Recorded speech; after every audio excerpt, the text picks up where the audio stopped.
Welcome to Channel AMEC, your insight to the Australian visa system.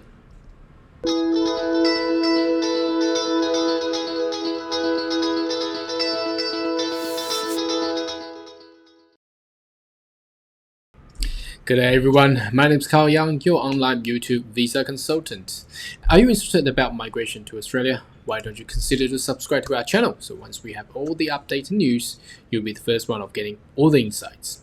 Okay, now this video I would like to discuss a topic that has been commonly asked in regards to the education sector.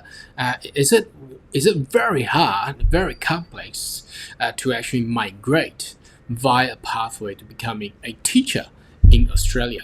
Now, obviously, education industry is a very special industry whereby the actual Australian government regulations requires much higher criteria in order for anyone who wants to become a teacher or trade or be registered as a teacher working in a school. So in this video, I would like to take that whole pathway through from how the skill assessments authority actually view how a teacher shall be qualified, and then I will then move on into the actual courses that's provided by a university to actually show you how that all works. Obviously, previously I've done a video in regards to the skill assessment, but in this video I would like to add more in combination of what the courses is actually all about in a university. So for someone who had never been in the education industry, or perhaps you are about to graduate from high school, or you're a parent of a student body, then this video will be very helpful.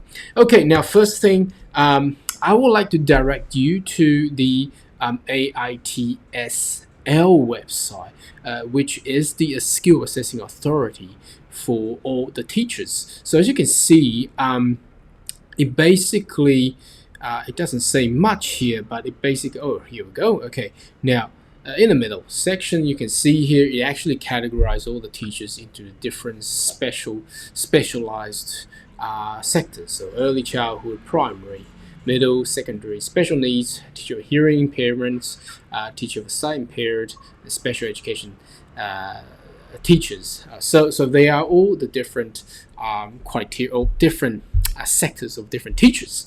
Now what I have picked is the secondary teachers for commonly asked one. Some people will, a lot of people now goes to early childhood, but anyhow, we're teaching kids from children up to teenagers. So we need to know what they all require. So first thing, we go into the detail of the guidelines. So if you can follow me on this one, it will be very, very good here. Now let me just magnify that a bit. Okay, now reading through this is not complex, it's pretty simple. The checklist of things are very pinpoint in compared to all the other skill assessing authority. I think AITSS has done a great job. It's much clearer compared to medical person, nurses, and some IT. If you go into Australian Computer Society's guidelines, it's massive, it's crazy. Okay, anyhow, education sector is quite clean, but the only complexity is when you go into the actual subjects of the program or courses in the university, which I'm going to show you later on. So if you can see here, if you want to become a secondary teacher, obviously you're teaching kids between the age of 13 to 18. That's how they categorize secondary school teachers. And then you need to meet both of the criteria below. So there are two. So criterion one is the qualification. So you need to be minimum 4 year full time. So you need to show that you have done 4 year full time higher education studies. Okay, it can be a combination of different ones. So it can be you have done commerce for 3 years, and then suddenly you want to change and you study Master of Education and combine of more than 4 years. That should generally go to 5 or 6 years. Then that would mean the requirement. It doesn't have to be a 4 year solely on education qualification. So This must include relevant initial teacher's education course. So obviously, relevant teacher education qualification will be so. Going back to the for the example that I made, you could have studied commerce for 3 years. Obviously, that wouldn't include any teacher's education qualifications.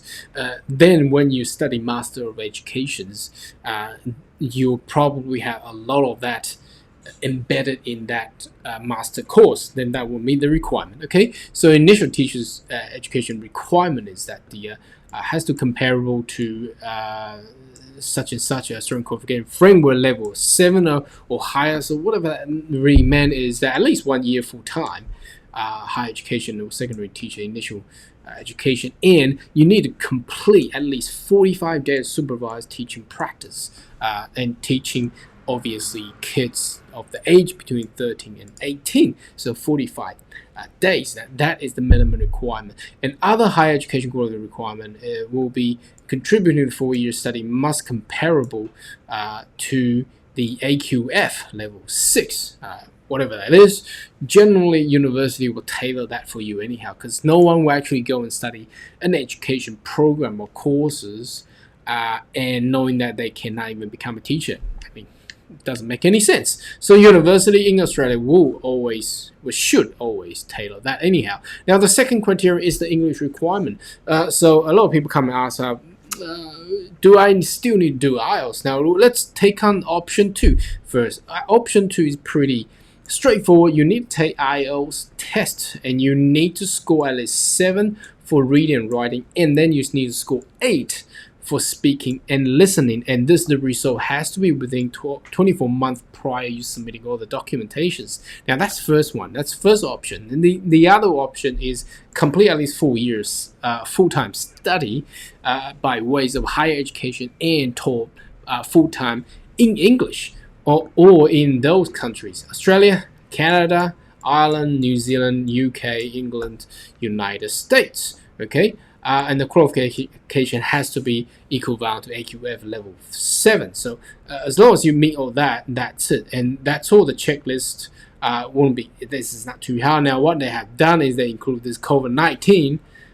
What does it say? Please ensure you read the web page of COVID-19 requirement. You see the application and additional information. So obviously, they've tailored students who had been through the COVID period. Obviously, that meant that in 2020 you might not meet the 45 days internship requirement, and you need to follow through whatever it is and declare things like that. So as long as all these are done and completed, you should be able to get a way to get your assessment with positive result. Now that seems to be pretty straightforward. Now the hardcore I think is the actual courses. So what I had picked is the QUT, Queensland University of Technology, where they have this Bachelor of Education second. So this will actually give you a more taste of what a course of education will be like. Okay. Now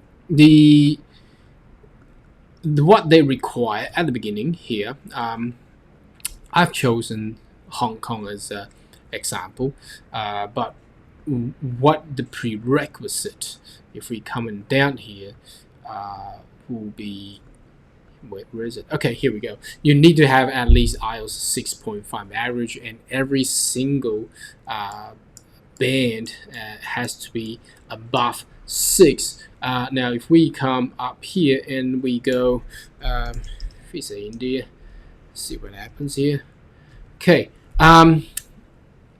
They will take these as well: senior high school certificates, school certificate academic stream CISCE, or India's senior school academic stream of CBSE. So that's something that you can look for. Now also to put in Taiwan as well, because that will show the SAT. So if you're doing SAT, here we go. You need to score at least 1100 out of the 1600 score for that senior high school diploma. So that's another way to actually get pre-qualified to actually enter into the course. Now, the course requirement here, let me move that in the middle. Okay, now, the main thing here for the education course is that you are required, mandatory, to have that literacy and numeracy courses done. So basically, you need to have those basic stuff so you can teach kids and teenagers.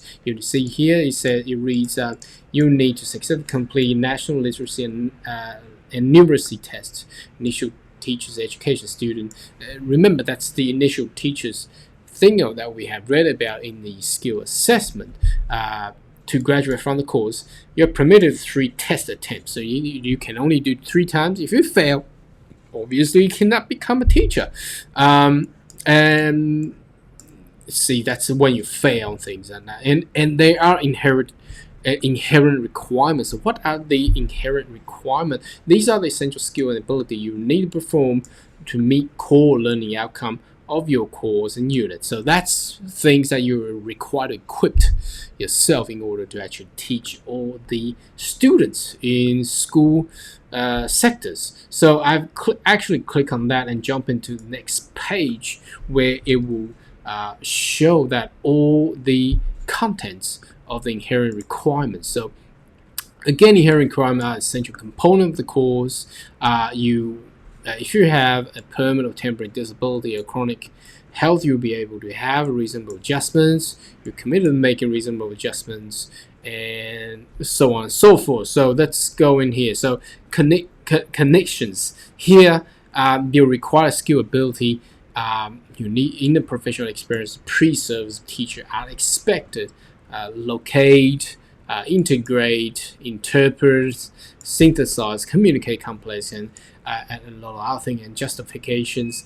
You might want to read through this. Now, again, what I'm going to do is I'm going to leave the link down below if you want to go into detail here. I'm going to just take you through what the inherent contents is all about and how complex it is. So that's the reason a lot of people is asking whether or not to become a teacher is a complex thing to do or a choice to make. Okay, and the communication. So you need to be able to speak clearly to the parent bodies and the students, provide clear instructions, recognize and interpret verbal language, body language, construct and produce range of written text, blah blah blah. And then we come down to sensory ability. So you need to be sensible. You need to monitor the children. You need to be safe, provide safe supervisions, manipulate range of education resources. So that's the things that you're required to do. And the motor skills. So you need to manipulate equipments. So teaching equipments and the scissors, papers, and artworks and things like that. Grasp, press, push, turn, squeeze, manipulate various objects and computer equipments. You need to be able to, using iPad, iPhone, whatever it is being provided in the education environment. And you need to be professional. You need to have the interpersonal relationships. Okay, you need to understand how the kids and parents are thinking, how they feel about things, and work effectively, engage productively, interact with children, adhere a legislative requirement, manage emotion. Okay, that's another thing, because sometimes it's really stressful, managing different numbers of kids and of course numbers of families, and sometimes it's not that easy. So that's all the requirement for the inherent requirements. So as you can see, it's quite a complex subject. So it's not I mean, every course as a subject are different, but a way how I wanted to make this video works for a lot of parent body and student to make choices, because I noticed that so many graduates, when it comes to a decision making what they want to do, sometimes they're interested in some topic, but when they actually enter into the course, they go, "Oh, this is something that I don't want."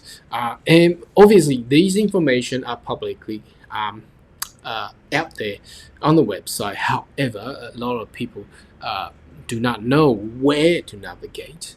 For example, how to go through skill assessment, find out all the requirement, and then come back to the actual course and program and see how it differentiates and how that will meet your requirement or your interests and perhaps become a teacher in the future.